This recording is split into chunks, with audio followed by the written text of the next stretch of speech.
Hello, BookTube. I have some mail for you today on, believe it or not, a rainy Thursday here in Boston. First time in 3 months that it has rained in Boston. It has been raining, drizzling, or raining all day, which is kind of amazing. As I've said in earlier videos, this will not end the drought. Massachusetts is in a crippling drought. If you go 3 months, and really it's more like 5 months, without any serious patterns of rain, it's going to take a lot more than one rain day to fix that.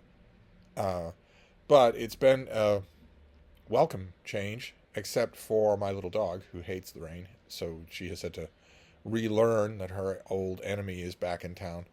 But the mail still came through. So we had a periodical, Harper's, came in the mail, that has the back of the book section. The back of the magazine is devoted to books coverage, and it's hit or miss. But Ruth Franklin, who's one of the best critics working today, she does a piece on that John Singer Sargent book that we saw about his portraits of the wartimers. I think she doubles it up with a new biography of Alice James. But reading her write about John Stewart, about Gardner, is going to be wonderful. What is the name of that? It's not Gardner. It's Sargent. Sorry, I just had a senior moment there. It's called Family Romance: John Singer Sargent and the Wertheimers by Jean Strauss, and she also reviews Jean Strauss's biography of Alice James. So that's going to be, I haven't read it yet, but that's going to be worth the magazine anyway. I always say that. That's an easy formulation. It's worth the price of admission right there. But it isn't really. It isn't. If there's nothing else in here that really does it for me except that one piece, then that isn't worth it. And there's a strong likelihood that there won't be anything else in here that will be of interest to me. That will really strike me as, boy, am I glad I got that. So I don't know. Harper's might be on the chopping block. But let's look at the mail here. Okay, so this first one is a little fancy. It's a little fancy for the likes of me. What could this be?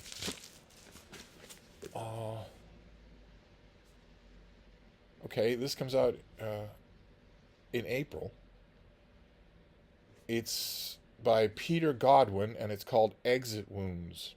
And it has front cover blurbs from Dave Eggers, William Finnegan, Claire Massoud, and Maggie Smith. Did not want this brilliant book to end. Okay.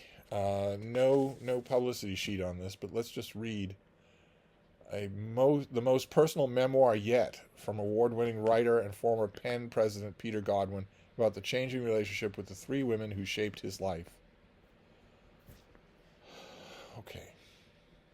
Well, at least he's not calling it fiction. His mother is dying. Born in England and having spent most of her adult life as a doctor in Zimbabwe, she now lies in a hospital bed in the partitioned living room of his sister's London apartment. Her accent having overnight become posher than the Queen's. Unsentimental, fiercely stubborn, and at times hilarious, she finally drops her guard, losing all fear of conflict to become the family provocateur. While confronting the revelations of what his family was and wasn't, and the stoicism that sometimes threatened to destroy them, Peter also mourns the ending of his long marriage. At this point of rupture and healing, he reflects on his family's legacy of exile and their tenuous hold on home. Okay, well, it doesn't come out until the spring. It doesn't come out until April. Exit Wounds. So there's that. A lot of you are probably bigger fans of this author than I am. Let's see what this next one is. Vacuum packed, tight as a drum. Oh, there we go. Okay, great. All right, fantastic. This is the finished copy of something that I have shown you on this channel. I've also praised it on this channel. This is Tooth and Claw by Craig Johnson. This is a Walt Longmire story. This is a flashback story. Those of you who know the Longmire books will know him as a sheriff, as a craggy older man. This book, it's short. page count here is 186 pages, but it feels a lot shorter than that. It feels like a novella. But this is a much younger Longmire, who is fresh from service in Vietnam and looking for work, drifting around, and he gets a job in the north, in the extreme north, where he immediately finds trouble. He immediately finds people breaking the law, and he can't stand that anymore now than he could when he was in service in Vietnam, or than he can when he is a sheriff later on in life. So that sets up a thriller that would have been wonderful to read anyway. Craig Johnson really knows what he's doing. The Longmire books are really, really worth your time. But in this book, he adds something extra, which you can guess from the cover. He adds a giant marauding polar bear. I have a feeling, I don't know anybody who's read this book yet, but I don't think it's out yet. But I have a feeling that when some people read this, they're going to think that Craig Johnson is pulling a Peter Benchley when it comes to the bear. Oftentimes when you have a wild animal in a thriller of some kind, the author will decide to give the animal a malevolence and a level of intelligence that's fit for a mustache-twirling villain rather than for a wild animal. And I have a feeling that when people read this book, the reviews on Goodreads or on Amazon will start to mention that. Will start to say, it was a really good story, but come on, the bear was almost a supervillain. And to those people, I want to issue a word of caution. You shouldn't be so sure of that until you meet one of these things in the wild, because they are like that. They are not like grizzly bears. They are different from grizzly bears in two ways. One is that they're even GD bigger than a grizzly bear, which you wouldn't think possible when you meet a full-grown adult grizzly bear. You wouldn't think you're going to see an animal, a predator, that's any bigger. And these are actually bigger.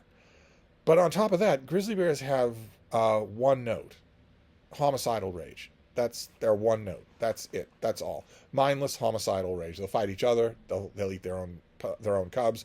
They'll attack anything if they're in that mood. And if they're not in that mood, they're basically berry-eating, brainless automatons. But when you shift them out of brainless automaton mode, that's all. That's their only register. It's just to kill. And polar bears aren't like that. They can think and plan and be patient.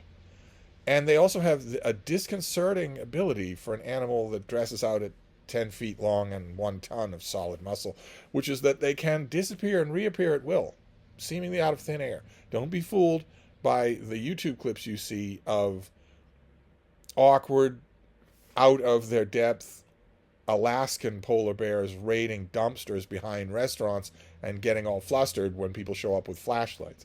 Don't be fooled. That is not the same thing as encountering one of these things in the wild.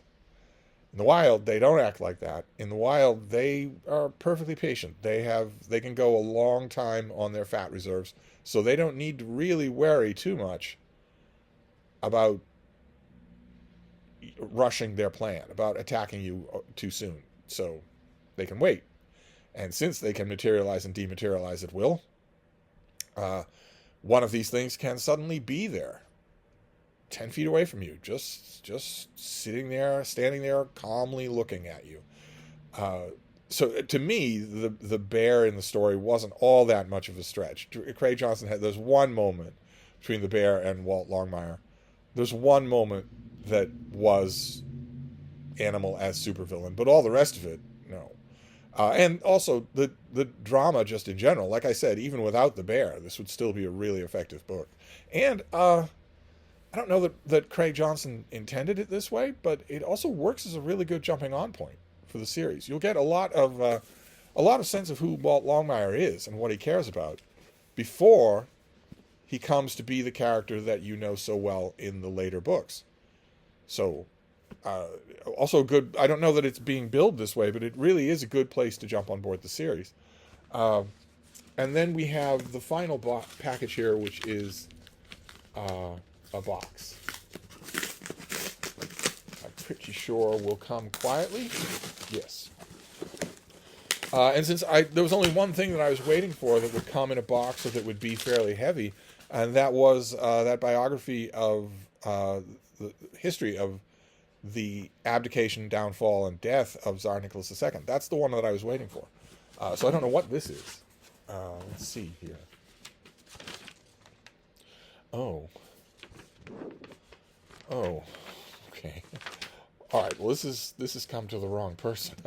Okay. This is from Farrar, Straus, and Giroux. This also comes out in April. Obviously, this needs to be sent on to David Murphy. This is by John Cassidy, and it is called Capitalism and Its Critics, A History from the Industrial Revolution to AI. Okay.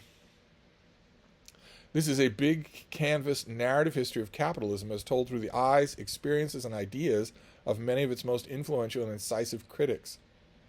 Spanning centuries, Cassidy takes us from the Luddites' rebellion against mechanized labor to William Bolt's fierce criticisms of the East India Company, to Joseph Stiglitz's contemporary critiques of globalism, to Thomas Piketty's work on income and wealth inequality. Along the way, he introduces us to a whole host of fascinating characters, from the well-known, like Karl Marx or Rosa Luxemburg, to much less frequently discussed. In these pages, we encounter Flora Tristan, a 19th century socialist who advocated for a universal workers' union, Eric Williams, a Trinidadian scholar and later prime minister who wrote about the economics of slavery, Nicholas Georgescu-Roegen, whose work has been foundational for ecological economics and the degrowth movement of today, and feminist activist Silvia Federici, who helped launch the Wages for Housework movement out of 1970s Brooklyn. Okay, so a female socialist, non-white, writing about slavery. East European, writing about ecology and about the climate. And a feminist activist from Brooklyn. Okay. I believe that minus a wheelchair, that is a clean sweep. That you could jump up from your table and yell bingo. I'll have to ask David if any one of that looks like a list of token box checking to me. I'll have to ask him if any of them are actually literally important to the history of capitalism. Or if that, and also keep in mind, that's just the pub sheet. That might not be the book. I don't think that any of those figures are important to the history of capitalism. Not important enough to merit their own paragraph, but it might be that they only have this paragraph and that they aren't treated with that kind of spotlight in the book itself. It could be that that paragraph in the pub sheet is just a nudge to potential editors or reviewers as a way to review this thing, or to pitch it. I don't know. Well, I don't know enough about the subject. It could be that they're all titans of the field. By bringing these diverse threads together into one grand narrative, the author delivers an authoritative and engaging history of ideas that traces the story and evolution of global capitalism through the many trenchant critiques that have been leveled against it.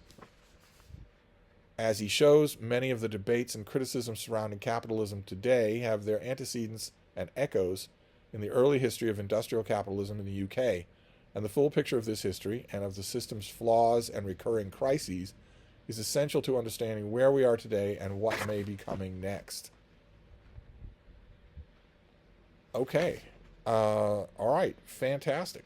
So this is the author of How Markets Fail from 2009. What do we know about you, John Cassidy? Staff writer for The New Yorker and author of .Con, The Greatest Story Ever Sold, and How Markets Fail, which was finalist for the Pulitzer Prize in Nonfiction.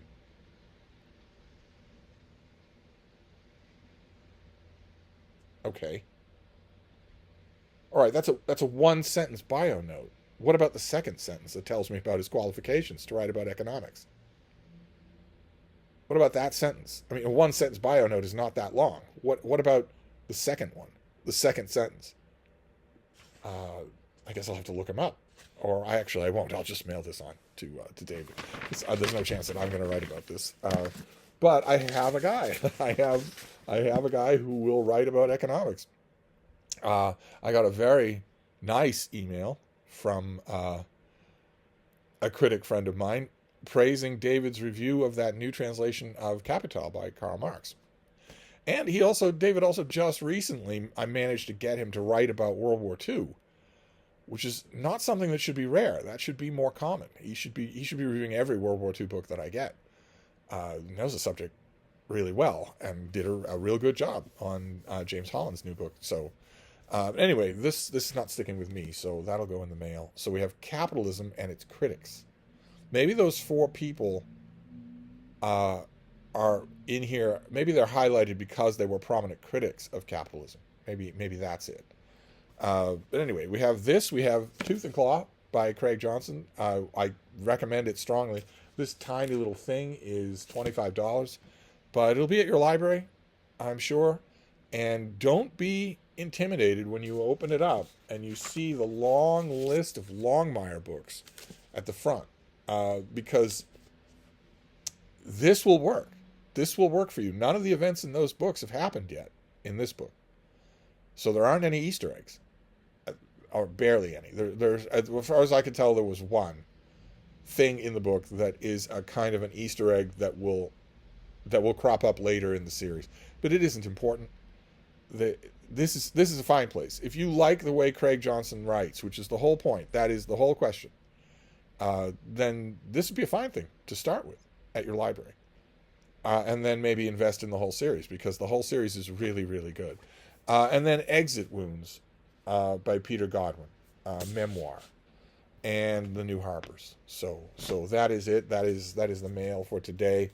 I don't think that more is coming. I'm pretty sure that people are dazed and confused by the fact that it's raining. It is really, really weird to hear the sound of rain outside. It is really weird after 3 months without a single drop. So I'm going to wrap this up for now and commence intense Geneva-style negotiations with my little dog for the next time we're going out. So that she can at least keep up with bare necessity needs. We're not going to roam anywhere. We're not going to do anything like that. I've told her over and over again, it's perfectly okay with me if you go in the house. Perfectly okay. I don't. My last 2 dogs spent 2 years going in the house, and the last year of their lives they didn't even know when they were going. It would just happen, and they weren't even aware of it. So you're not going to bother me at all to do that. But she's not on with that idea at all. But anyway, I'm going to wrap this up. But I'll be back. Thank you, BookTube.